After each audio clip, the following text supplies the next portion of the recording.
Player 222 was never supposed to be a major player. Introduced quietly in the second episode of Squid Game Season 3, he was just another face among the desperate. He didn't speak much, didn't stand out in the games. But by the time the final game arrived, he had become one of the most talked about and emotionally devastating characters of the season. His journey wasn't about winning, it was about why he was playing, who he lost, and how he broke down every cynical layer of Squid Game's brutal world. From the start, 222 seemed like someone who didn't belong. He wasn't violent, strategic, or visibly manipulative like others. He appeared to be in his mid-30s, soft-spoken, often seen sitting alone, looking at a folded photograph. At first, the camera barely lingered on him. But sharp viewers noticed he wasn't forming alliances, not even for safety. He didn't even attempt to ingratiate himself with stronger players. It wasn't until episode 3 that we got a proper look into his world. The backstory came during a rare break between games. Player 101 taunted him, grabbing the photo from his hands and mocking it. The photo showed a child, no older than 5, and a woman smiling beside him. Without raising his voice, 222 said, "That's my daughter. She died 3 weeks before I came here." The room went silent. Even the cruelest players didn't press further. In the confessionals, he revealed that after a drunk driver killed his family and the courts failed to convict due to lack of evidence, he spiraled into debt and despair.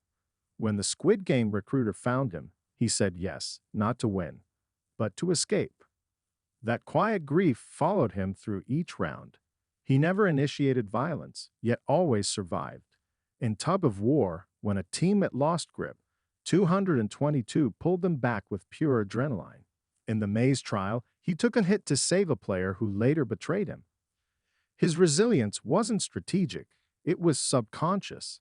He didn't care about living, yet fought for it every time, like muscle memory. By episode 5, fans were rallying behind him. Reddit threads flooded with theories. Some thought he was a plant, others believed he'd be the final twist winner.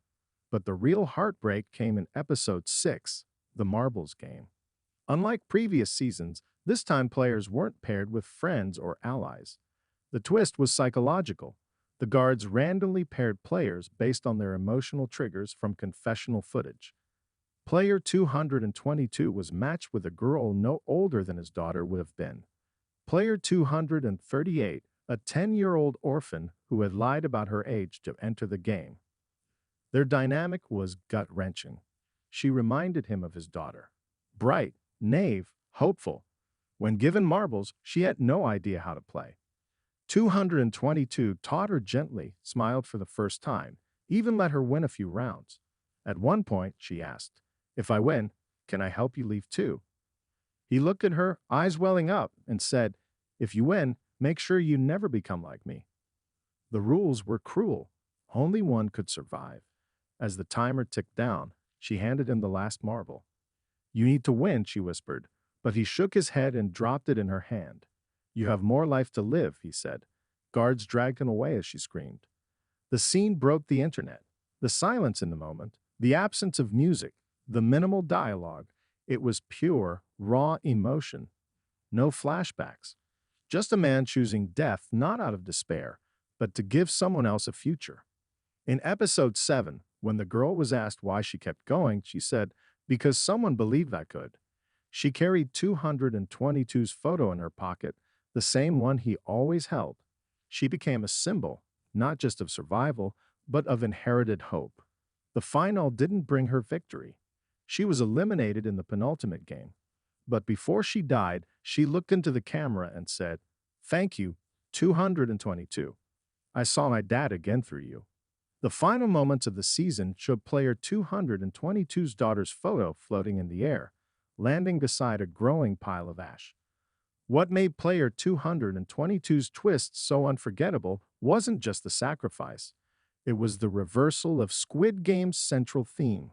Where most players clawed, lied, and killed for a chance at wealth, 222 never sought money. He gave up the only thing left, his life, to protect innocence.